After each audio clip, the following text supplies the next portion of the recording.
Welcome to module number 10, where I will talk today about the earliest human ancestors. So, let's start again on our journey of discovering our past.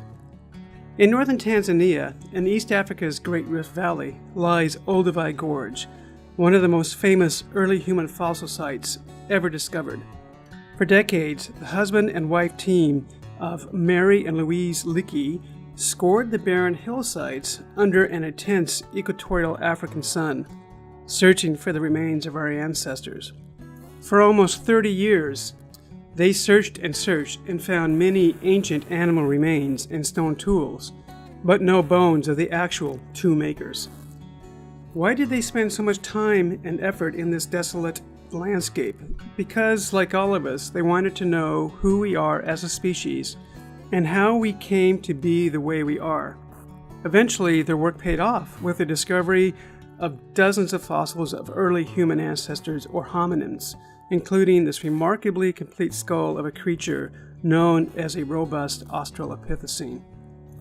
Many of these discoveries made by the Leakeys are shown on the left, superimposed on the geological strata that they and subsequent researchers have figured out at Olduvai Gorge.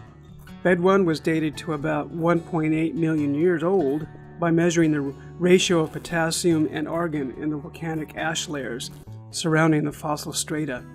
Bed 1 contains fossils of early hominids called Australopithecus, and also the remains of the earliest members of our own genus, Homo habilis. As a law of superposition would suggest, younger layers sit atop the older ones and contain fossils of later species, like Homo erectus. In this chapter, we will begin to learn the names and the features that characterize fossils that belong to our own hominin lineage. But we have to understand how hominins are identified in the first place. What exactly is a hominin? And why did hominins evolve? Who were the very first hominins? And what was their evolutionary fate?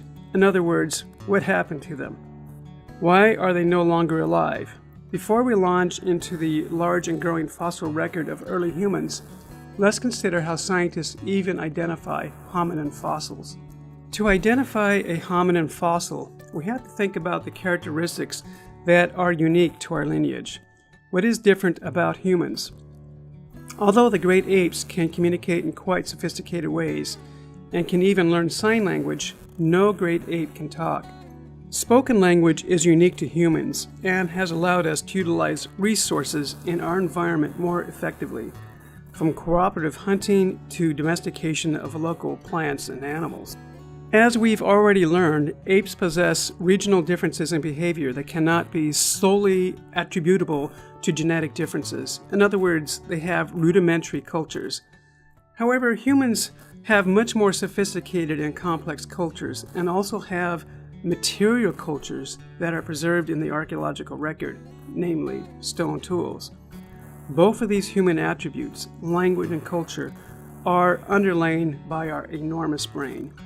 Apes have large brains for their body size compared to other mammals, but the human brain is over 3 times the volume of a chimpanzee brain, giving us cognitive abilities far beyond that possible for an ape. So our brain is one anatomical region that differs between us and the apes. Staying within the skull, we find that the apes have very large canines that help them share their food and engage in male-male competition for access to resources and mates. The human males have small canines that do not hone or sharpen against their lower premolar teeth. So the shape and wear pattern of our canine teeth can be used to distinguish an ape and a hominin. Finally, we differ from the apes from the neck down. Apes can and do move on 2 legs for short distances, but only humans move on 2 legs all of the time. Our upright walking posture is unique, and our anatomy reflects our ability to move bipedally. Let's look at these last 2 characteristics in more detail: bipedalism and non-honing chewing. On the left is a bipedal human, on the right is a quadrupedal gorilla. Identified here are 7 anatomies, different in humans and apes, that are functionally related to our mode of locomotion. First, the set of the skull on the spine. In apes and other quadrupedal mammals, the spinal cord exists towards the back of the skull. However, in humans, the skull is relatively well balanced on the spine, such that the hole in the bottom of the skull, called a foramen magnum, is oriented downward. In order to keep the head balanced above the hips, the spine has to curve in humans and has a characteristic S shape. In apes and other quadrupedal mammals, the spine is more C-shaped. Most of the differences between bipedal human and a quadrupedal ape reside below the waist. The pelvis of humans is short and stout, and the hips are positioned on the side of the body, quite unlike the tall pelvis positioned more towards the back of the ape body.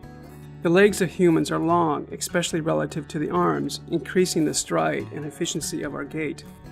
Apes have relatively long arms and short legs, reflecting their arm-hanging and climbing abilities. To keep the feet and knees in line with the center of mass of the body, the knees of humans slant inward, giving us a knock-kneed appearance. This angling at the end of the femur is called a biocolondular angle. Apes lack this. Finally, our feet differ. We have an arched foot that acts as a shock absorber during walking and a spring during running. Apes lack the longitudinal arch, but they do have a big grasping toe which helps them climb. The big toe of a bipedal walker is large, but it is not capable of much grasping. The important thing to recognize in this slide is that all of these features we just discussed can be detected in the bones, meaning that we can tell from fossil remains of ancient animals whether they walked on two legs and therefore whether they are hominins. As already mentioned, humans and apes have different teeth. We have exactly the same number and kinds of teeth, but the canines of an ape are very large, as can be seen in the image of a gorilla's upper dentition on the left. When a gorilla chews, it rubs the back of its canine against the lower premolar tooth and sharpens or hones it. Apes also have a sharp lower premolar with a single cusp and a space between the incisors and a canine, called a diastema. Humans, by contrast, have small canines that wear from the top down, as can be seen in the upper right image. This is called apical wear. Humans also have a large double cusp or bicuspid premolar and lack the diastema. Why are the differences? There appear to be two reasons. The first, which is emphasized in our text, has to do with diet. Apes, like the gorilla in the lower right, eat plant foods, such as leaves and fruit, that require shearing and slicing. But humans and human ancestors crush and grind their food and therefore require differently shaped teeth. A second explanation, not emphasized in our text, but still important, has to do with competition for mates.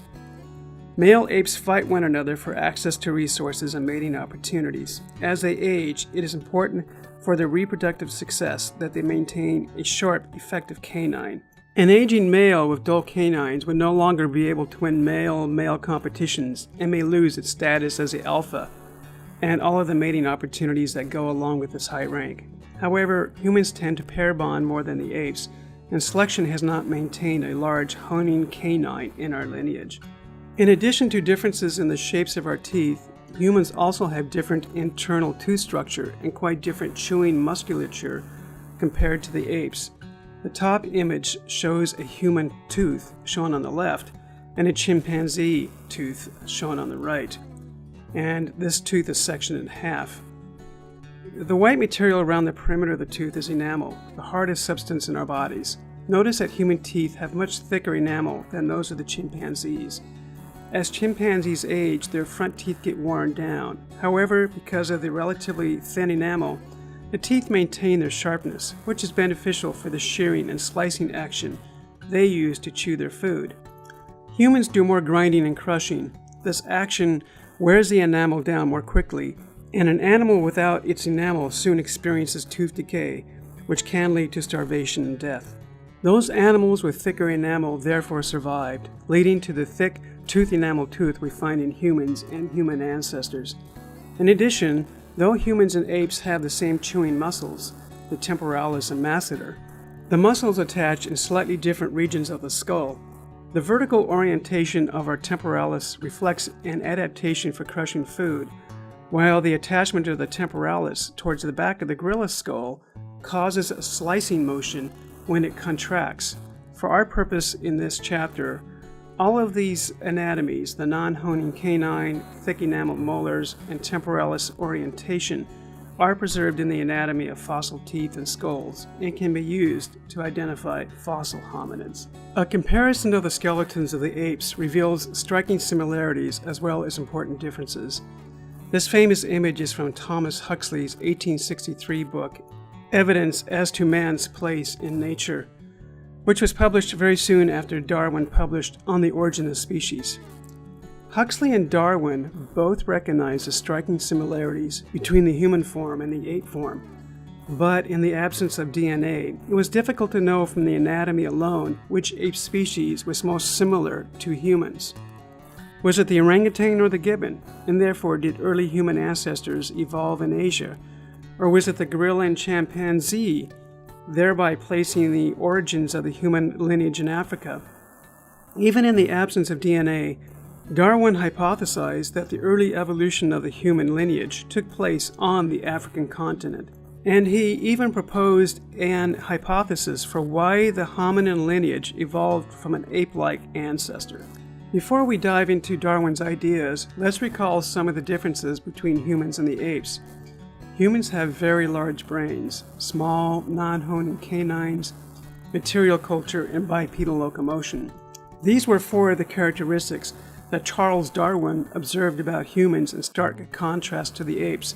Of course, we now know that apes can and do make and use tools. However, in the 1870s, Darwin did not know this. He took these four key differences between humans and apes and elegantly packaged them together in a hypothesis for why the human lineage evolved at all. It is called the hunting hypothesis. Darwin postulated that the earliest hominids were different from apes in their diet. They started to hunt and eat meat. To hunt and process meat efficiently, these hominins would have benefited from stone tool technology.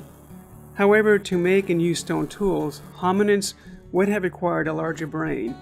Those individuals with slightly larger brains would have made more effective tools for carcass processing, would have survived better, and would have passed on the genes for the large brains. But a quadruped cannot carry a tool very well, and therefore bipedalism would have evolved as a means by which the hands could be freed for carrying tools and carcasses. In addition, by using stone tools, the selection pressure maintaining a large canine would have been reduced, leading to small canines and hominins. Darwin's idea is elegant, explains many of the differences we see between humans and apes, but it is completely and utterly wrong. How do we know? The timing is wrong. This is why fossils are so important. They allow us to test ideas like Darwin's hunting hypothesis. Darwin was right about a lot, but if he was right about this, then we should find stone tools and evidence for hunting around the same time we see canine reduction and evidence for upright walking. We do not. Upright walking goes back 4 to 7 million years, stone tools 2.6 million, and the evidence for active hunting dates back to only about 2 million years ago. Brains do not really enlarge until 1.8 million years ago. The timing is off, and therefore another explanation for hominin origins must be considered. In the 1980s, Peter Rodman and Henry McHenry proposed a different explanation for why hominins evolved, called the patchy forest hypothesis. They reasoned that around the time hominins evolved in the late Miocene, Africa was experiencing a cooling and drying period that was causing the forest to become quite patchy and separated by growing expanses of grasslands. Much of this cooling and drying was happening along the East African Rift Zone, shown in the bottom right map, an area known as the Great Rift Valley. To the west of the Great Rift Valley was an equatorial forest where the ancestors of the modern chimpanzees and gorillas resided. Rodman and McHenry hypothesized that bipedalism may have been energetically more efficient than quadrupedalism in moving between these food-rich forest patches, and that this energy economy would have favored upright walking. A prediction from this hypothesis would be that some of the earliest upright walking hominids would be found in patchy woodlands or grassland environments. However, recent fossil discoveries are challenging this hypothesis. as some of the earliest bipedal hominins appear to have resided in more forested habitats. This brings us to the provisioning hypothesis proposed by the American anthropologist Owen Lovejoy. Lovejoy, like Darwin, sought to explain many of the differences between humans and apes, like upright walking, small non-honing canines, and pair bonding, as an interrelated package. The difference is that instead of hunting being the theme, provisioning is the driving factor in Lovejoy's model. Here's how the provisioning hypothesis works. As we've already learned, apes have very long interbirth intervals, sometimes going 5 to 7 years between infants. Humans, in contrast, have rather short interbirth intervals of only 2 to 3 years. How could we have afforded to sustain our interbirth interval? It all comes down to resources. Females with more food can energetically support more than one nutritionally dependent offspring. How did the female get access to increased food supplies? She was provisioned by males who were interested in mating with her. How does the male provide food to the female? He carries it, thus favoring bipedal hominins who free the hands to carry more high-energy food to their mating partners.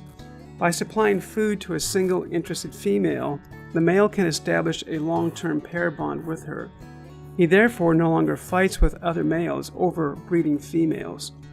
Thus, the large canine is no longer selectively advantageous.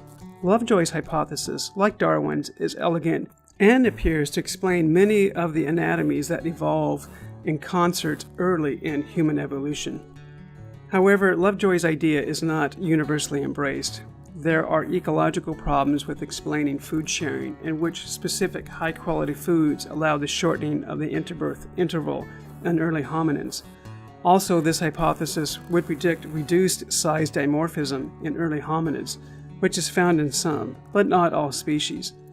Ultimately, many factors, including provisioning, environmental changes, and energy-saving locomotion, may have helped some individuals survive and send our lineage on its way. It is difficult to pinpoint one cause, just as it is difficult to determine which fossils are the very first members of our lineage. Let's take on this challenge and look at some of the candidates for the earliest hominin. As can be seen in this image, the first hominins are found in lakeshore and cave deposits, such as seen on the far right here in Africa. We'll start our survey of the human fossil record by looking at the very first hominins, Sahelanthropus, Orrorin, and Ardipithecus, which lived between 4 and 7 million years ago. Some researchers are not convinced that these earliest hominins are even hominins. The reason is that as we move back in time to the last common ancestor with chimpanzees and gorillas, the differences between these lineages become less and less obvious, and eventually the lineages merge into a single last common ancestor. The fact that we aren't entirely sure what lineages these early possible hominins belong on is very strong evidence for our common ancestry with apes. As is shown on this map, most species we will discuss are found along the Great Rift Valley in East Africa, from Ethiopia through Kenya and into Tanzania.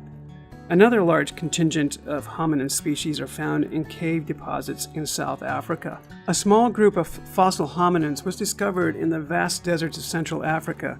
We'll start there, at the site of Toros Manala in Chad, with their perplexing late Miocene species, Sahelanthropus tagentensis. In 2001, a French team led by Michael Brunet made a phenomenal discovery, a skull unlike any seen before. It had a small ape-sized brain of about 350 cubic centimeters and a very large brow ridge like that found on a male gorilla.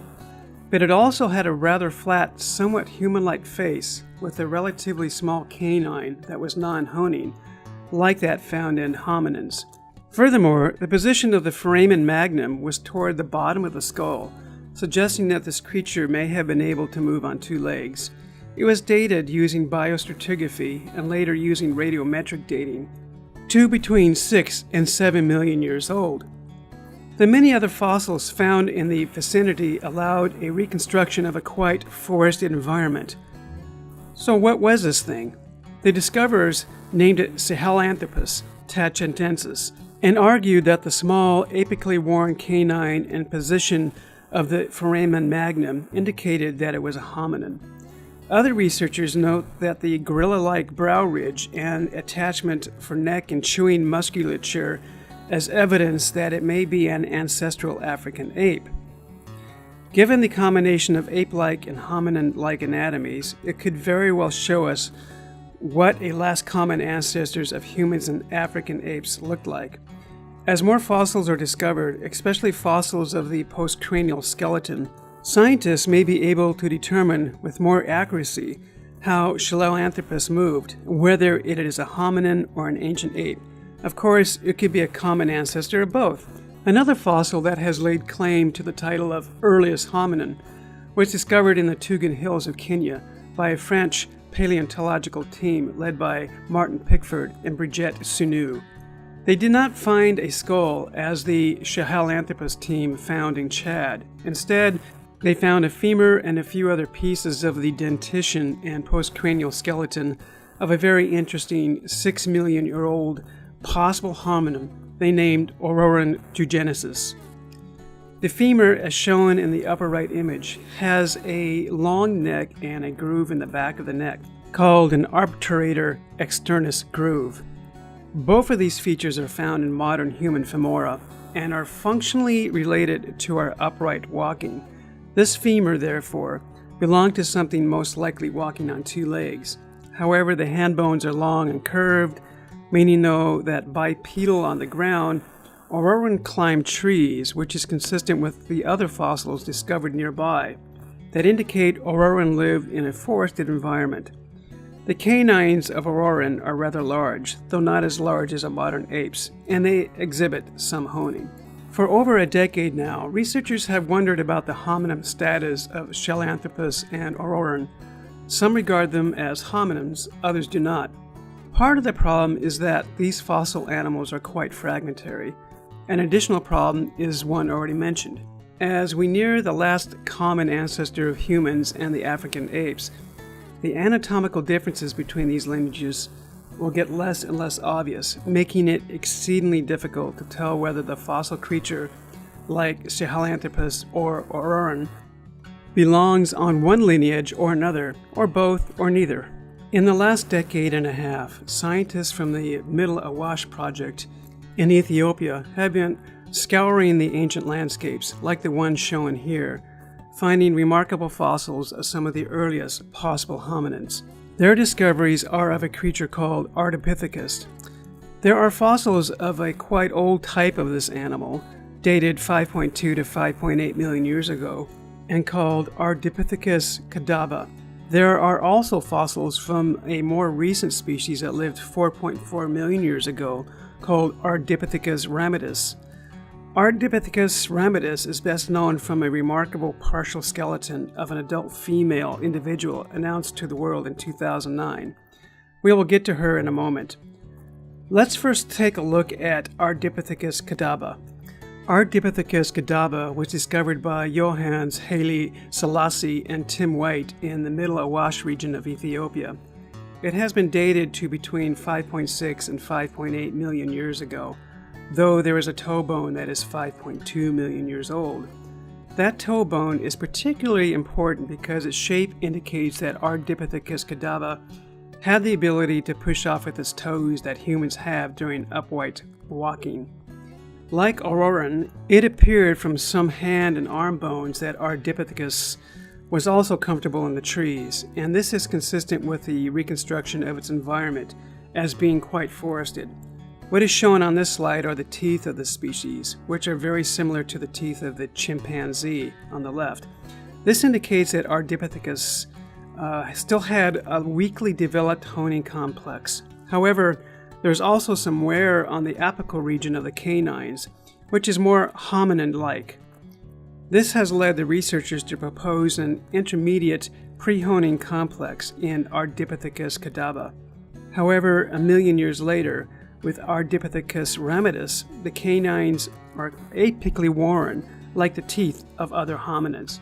In 1994, an international team of researchers led by Tim White began discovering the remains of an adult female skeleton. She was different from anything anyone had ever seen or could possibly imagine. 15 years later, in 2009, her skeleton was revealed to the world in a series of scientific papers published in the prestigious journal Science. She was an Ardipithecus ramidus and lived in what was a forested environment in the Middle Awash region of Ethiopia a bit over 4.4 million years ago. In fact, because there was volcanic ash layers directly above and below her skeleton, she was quite precisely dated to 4.416 million years old. And it was just not her. The paleontologists working in this region discovered hundreds of hominin bones from dozens of different individuals. Of course, the highlight of these discoveries was a female partial skeleton, dubbed Ardi. What does Ardi tell us about human evolution at this time? Well, her brain is small, no bigger than that of a female chimpanzee, and, like chimpanzees, she could climb trees, given the anatomy of her feet and her hands. But unlike apes, she had a non-honing canine. And there is evidence from the pelvis, femur, and some aspects of her foot that when she was on the ground, she moved on two legs. There is absolutely no evidence that she could walk on her knuckles, or was even descended from anyone that did. This discovery was quite shocking, since Ardi provides evidence that the last common ancestor of humans and chimpanzees was not very chimpanzee-like at all. One implication of this finding is that chimpanzees have undergone considerable evolutionary change since they branched from the last common ancestor they shared with us. A study of the fossil animals and fossil seeds found near Ardi indicated that she would have lived in a forested environment. Remember from a previous lecture that stable isotopes of carbon and oxygen can be used to reconstruct the temperature and plant life of ancient ecosystems. The Middle Awash research team examined the carbon isotopes found in Ardi's teeth and concluded that she ate foods derived from C3 plant sources, which are found in forested environments. Of course, her big grasping toe, which can be seen on the image on the right, is strong anatomical evidence that she lived in a forest and was fully capable of climbing trees. However, the anatomy of the outside of the foot is more rigid and more human-like than the foot of an ape, providing some evidence that she was also capable of pushing off the ground while walking upright. In many ways, Ardipithecus is an intermediate genus combining ape-like abilities with human-like ones. Ardipithecus ramidus was such an incredible discovery that it is worth diving into this find in a bit more detail. Your textbook provides a thorough account of Ardi's discovery, but we can look at the highlights here. Fossil skeletons do not just pop out of the ground and instantly reveal their secrets to scientists. Recovery and study of fossil skeletons can take years and years. Shown in the first image on the upper left is Tim White painstakingly removing sediment from around a fossil on the hillsides where the Ardi skeleton was discovered. Over the course of 10 years, dozens of researchers literally crawled over the landscape, picking up every bit and scrap of bone that they could find. Each find was carefully documented and mapped, producing bone scatter maps like the one at the bottom left of the slide. However, the bones were relatively soft and needed to be soaked in preservative and carefully removed from the ground for transport to the National Museum in Ethiopia, where they were slowly freed from the surrounding dirt.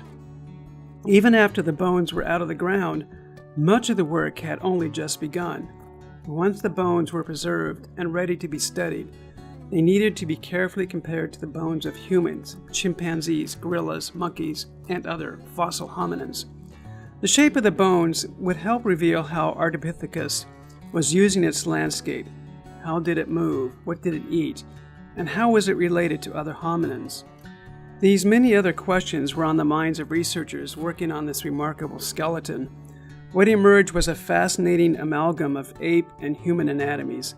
Ardi weighed about 50 kilograms and stood about 4 feet tall.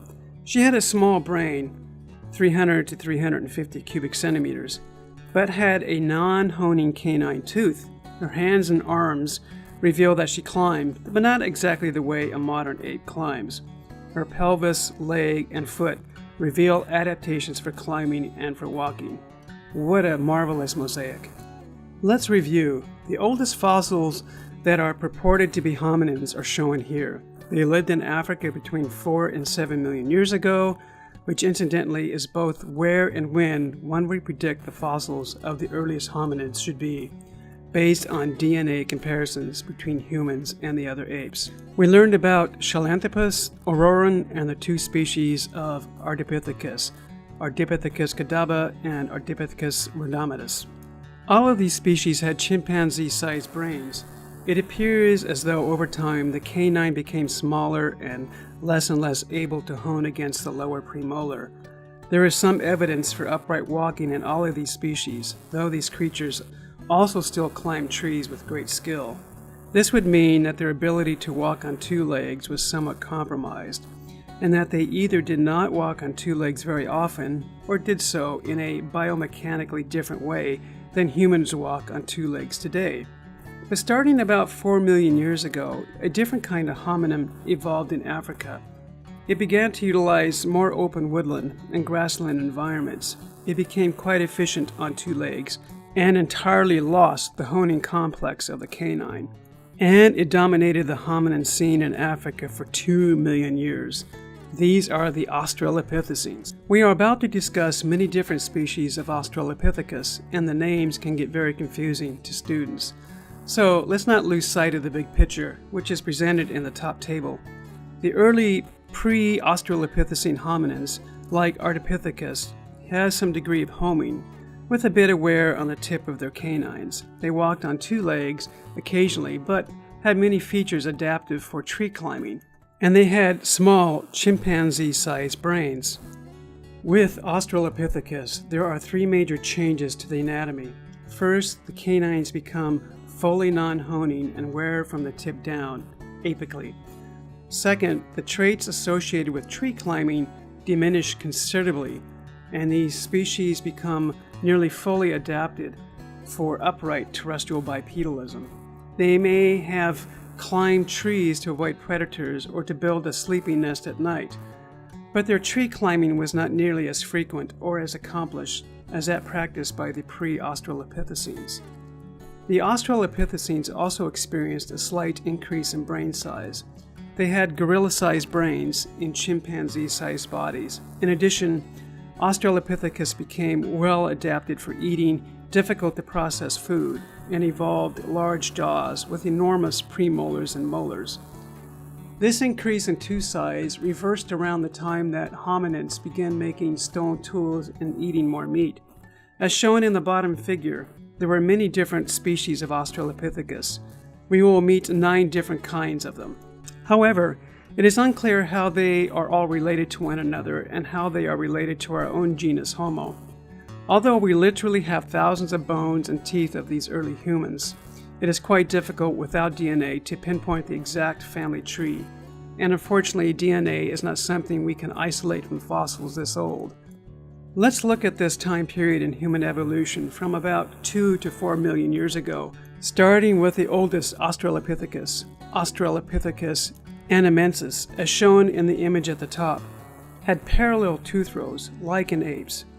The canines were larger than in modern humans, but smaller than in apes, and they are worn from the tip down, apically, as is found in hominins. The arm and hand bones indicate that Australopithecus anamensis may still have climbed trees occasionally in its wooded habitat. However, there is a tibia from the site in Kenya that is quite human-like and indicates that this species was well adapted for upright walking. A team led by Maeve Leakey, the daughter-in-law of Louis and Mary Leakey, and her colleague Alan Walker, shown in the bottom right image, has discovered the earliest fossils attributed to Australopithecus. Tim White's team has also recovered fossils of this species in Ethiopia. There are no complete skeletons or skulls, but the isolated jaws, arm, and hand bones, and shin bone, or tibia, can still tell us quite a bit about this animal. Australopithecus anamensis is shown on the image at the top, and it had parallel tooth rows like in apes. The canines were larger than a modern human's, but smaller than an ape's, and they are worn from the tip down, apically, as is found in hominins. The arm and hand bones indicate that Australopithecus anamensis may still have climbed trees occasionally in its wooded habitat. However, there is a tibia from a site in Kenya that is quite human-like and indicates that this species was well adapted for upright walking. In the 1970s, a young paleoanthropologist named John Johansen discovered one of the most important early human fossils ever, Lucy. She's shown in the image on the left. Lucy was a small adult female hominin. She had a relatively small brain, but small, non-honing canines, like those found in humans. Her premolars and molars were quite large, indicating a diet of tough, fibrous food. Her beautifully preserved skeleton showed many adaptations to upright walking, including a short and stout pelvis, a bicondylar angle to the femur, and many aspects of her tibia and ankle. Since the discovery of Lucy, literally hundreds of other fossils of this kind of hominin, called Australopithecus afarensis, have been found in sites throughout Ethiopia and into Tanzania. Some of the more recent finds include a 3-year-old infant from the site of Dakika, Ethiopia, which is the skull shown to the right of Lucy, and a large male on the far right from the Korsi Dora locality in Ethiopia. These finds help us understand human evolution from 3 to 3.6 million years ago.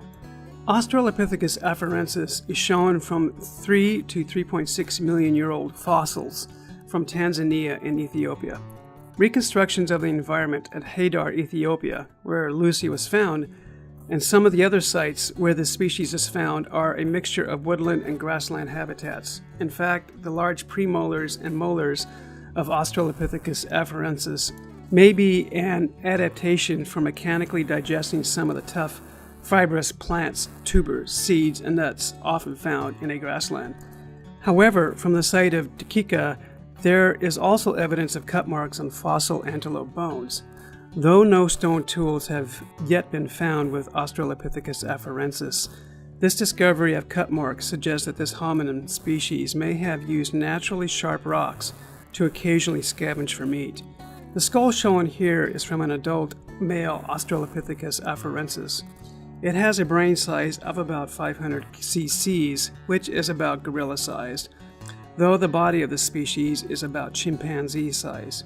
Amazingly, a small and fragile hyoid bone found in the throat was discovered from the infant Dakika skeleton, and it is quite ape-like in its shape. This suggests that Australopithecus afarensis could not talk. However, the most human-like feature of Australopithecus afarensis was how it moved, on 2 legs. The bipedal locomotion of this early hominin species is based on the anatomy of foot bones, the ankle, knee, and hip joints, and what is known about the pelvis and lower back from fossils. However, if the bony anatomy was not enough to conclude that Australopithecus afarensis walked on 2 legs, they left us footprints. At the site of Laetoli, Tanzania, footprints of obviously upright walking hominids have been discovered, found in 3.6 million year old volcanic sediments. These are interpreted by many researchers as having been made by a female, left, and a male, right, Australopithecus afarensis. There is also some evidence that a 3rd individual was walking in the prints of the larger male on the right, making that trackway less defined. The prints reveal a creature without a grasping toe, with a prominent heel impression, and according to some researchers, with a human-like longitudinal arch. These observations of the Laetoli footprints are critically important because, as discovered recently, Australopithecus afarensis was not alone on its landscapes. In 2012, Johannes Haile Selassie announced the discovery of a 3.4 million year old partial foot fossil from the site of Borteli, Ethiopia. Shockingly, the foot looked like it belonged to an Ardithopithecus rather than an Australopithecus, suggesting that Lucy and her kind shared East Africa with a more arboreal hominin that spent much of his time in the trees. Despite the evidence that Australopithecus afarensis could walk on 2 legs in much the same way that humans walk today, there is simultaneous evidence that the species also spent some of its time in trees. As shown in the top image, the fingers of Lucy and her kind were relatively longer and more curved than in humans, but not nearly as long and curved as in modern apes. A recent study done on the remarkably well-preserved scapula, or shoulder blade, from the Dakika infant revealed an anatomy that is consistent with suspension and some arm hanging. It is likely that Australopithecus afarensis spent much of its time on the ground, but then climbed into the safety of the trees at night. For years, researchers hypothesized that early Australopithecus was a single evolving lineage. Australopithecus anamensis slowly and gradually evolved into Australopithecus afarensis from 4 to 3 million years ago, and as we'll soon see, after 3 million years ago, Australopithecus speciated and diversified into different lineages. However, the discovery of the Bertelli foot fossil challenged that scenario and indicated that another Ardithopithecus like hominin coexisted with Australopithecus. In addition, Maeve Leakey and her colleagues discovered a 3.5 million year old skull on the west side of Kenya's Lake Turkana that did not quite look like Australopithecus afarensis. Leakey named it Kenyanthropus platypus, although most regard this as an Australopithecus. Its face was unusually flat and it had relatively small molars, unlike the large molars found in Australopithecus afarensis. If this is indeed a separate species, then there were different kinds of Australopithecus in East Africa by 3.5 million years ago. This discovery complicates the picture of early hominin evolution and demonstrates that humans, like all mammals, may have had a rich evolutionary history with many different experiments along the way. Regardless of where Australopithecus platypus finds itself on the human family tree, by 3 million years ago, hominins in East and South Africa began to diversify and branch into different evolutionary lineages. It is unclear if all of these lineages ultimately stem from Australopithecus afarensis, as is shown here.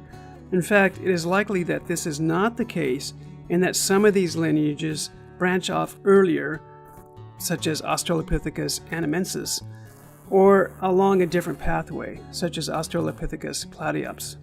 However, it is clear that there are several different kinds of hominins coexisting by just under 3 million years ago, such as the Australopithecus aethiopithecus and Australopithecus boisei, the South African Australopithecines, such as the Australopithecus africanus, the robustus, and the newly discovered Sediba and Australopithecus gari. One thing to keep in mind is that about 2 million years ago, we start to find fossil evidence in Africa of the earliest members of our own genus, Homo. It is currently unclear which of the many hominins living between 2 and 2.5 million years ago gave rise to our own genus Homo.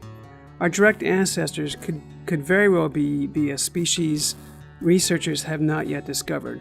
Let's dive into this complex and fascinating time in human evolution by looking first at Australopithecus gari.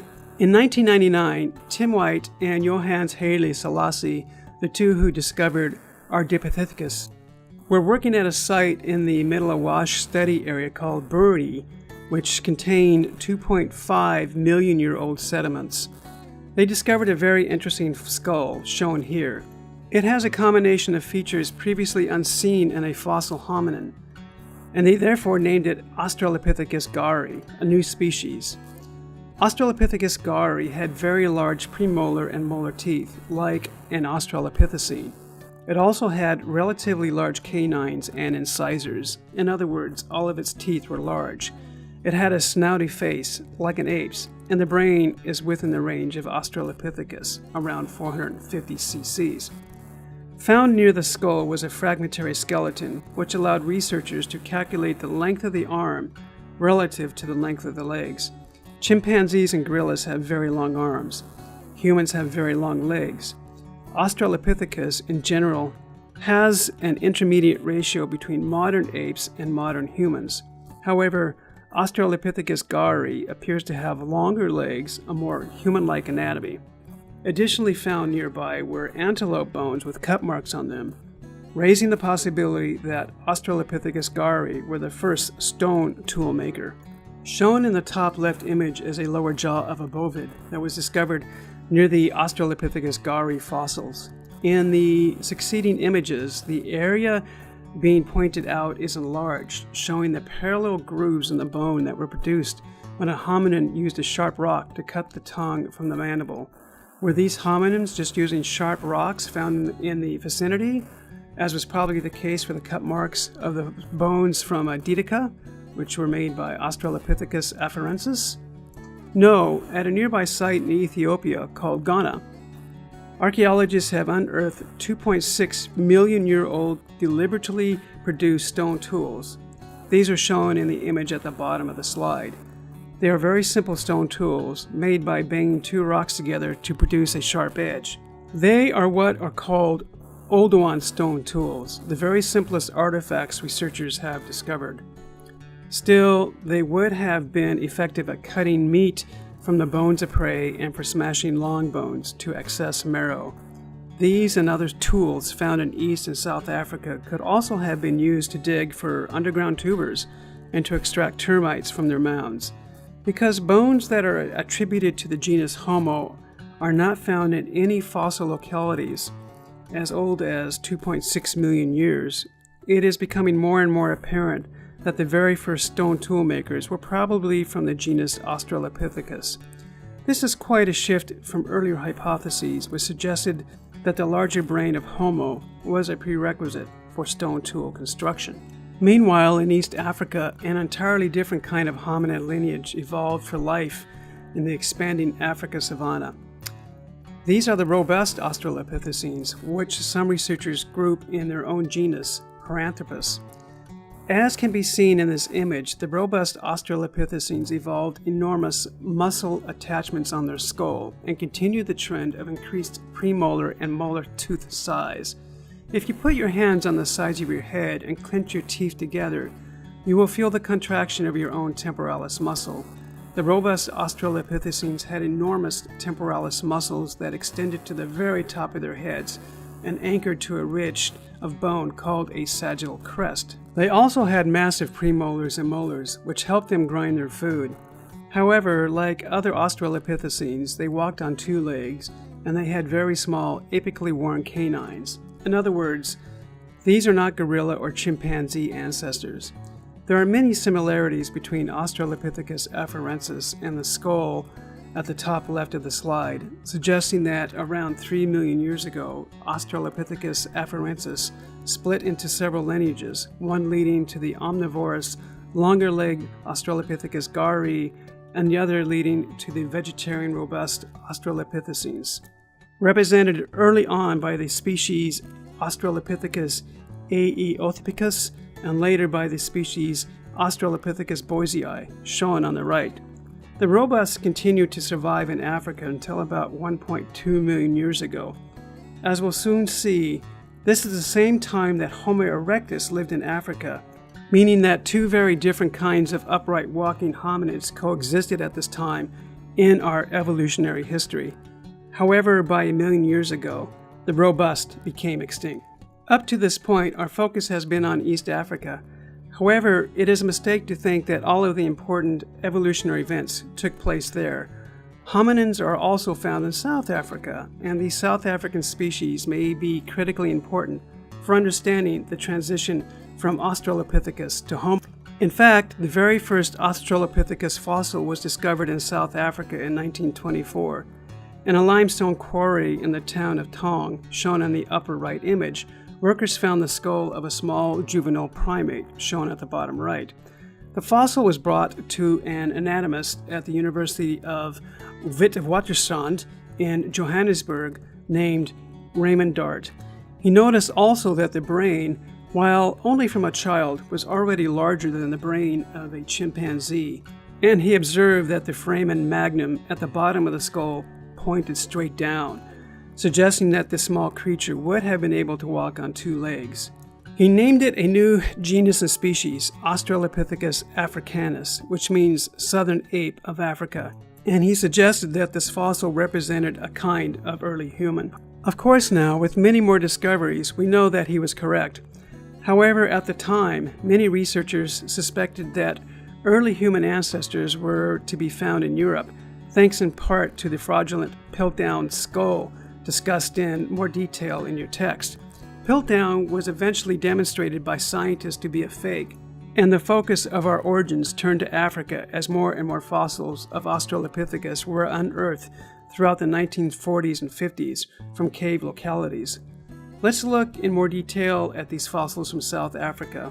We'll learn about 3 species: the already mentioned Australopithecus africanus, a robust form in South Africa called Australopithecus or Paranthropus robustus, and a brand new species discovered in 2008 called Australopithecus sediba. The earliest evidence of hominins in South Africa is from the cave localities of Makapansagat and Sterkfontein, which are dated using uranium-lead radiometric techniques to between 2 and 3 million years old. These early Australopithecus africanus fossils are similar to other Australopithecines. They have a brain size of about 450 cc's, which is larger than a chimpanzee. They had small apically worn canines and large molars and premolars. See the image of a female Australopithecus africanus nicknamed Mrs. Plez in the upper right. There are literally hundreds of fossils of this species, and we know quite a bit about their anatomy. Based on the lower back, pelvis, knee, and foot, it is clear that these South African Australopithecines walked on 2 legs. However, their arm and hand bones suggest a continued use of the trees, perhaps for building nests at night. Given the gradual increase in tooth size and the continued adaptations to living on a grassland, it appears that Australopithecus africanus may have evolved into a robust form in South Africa, completely independent of the evolution of the robust form in East Africa. This would be a wonderful example of convergent evolution, in which features like large molars and a sagittal crest evolve for dietary reasons and not because the robust in South Africa and East Africa are very closely related. The robust in South Africa, such as the Australopithecus robustus, began to appear in the fossil record just as Australopithecus africanus begins to vanish, supporting the idea that the latter evolved from the former. They became extinct around 1.5 million years ago. In the lower right is an image of a robust skull from Swartkrans Cave in South Africa. The last Australopithecus we'll discuss is also the most recent one to be discovered. In 2008, Lee Berger, a South African paleoanthropologist, and his 9-year-old son discovered the remains of a teenage boy, an adult female, and several other individuals, still to be excavated at a cave called Malapa. It has been dated to nearly 2 million years old. It had a small Australopithecus-like brain and long arms like Australopithecines. But unlike other Australopithecines, this creature had relatively small teeth, and the pelvis and hand were more like that found in a human than what has been seen in other species of Australopithecus. However, the foot was unexpectedly primitive and more chimpanzee-like in aspects of its heel. Furthermore, isotope analysis of its teeth indicated that it lived and ate in a woodland and forested environment. Every single Australopithecus has a C4 isotopic signal indicating that it was eating grassland plants and animals. Only Ardipithecus and now Australopithecus sediba have a C3 diet.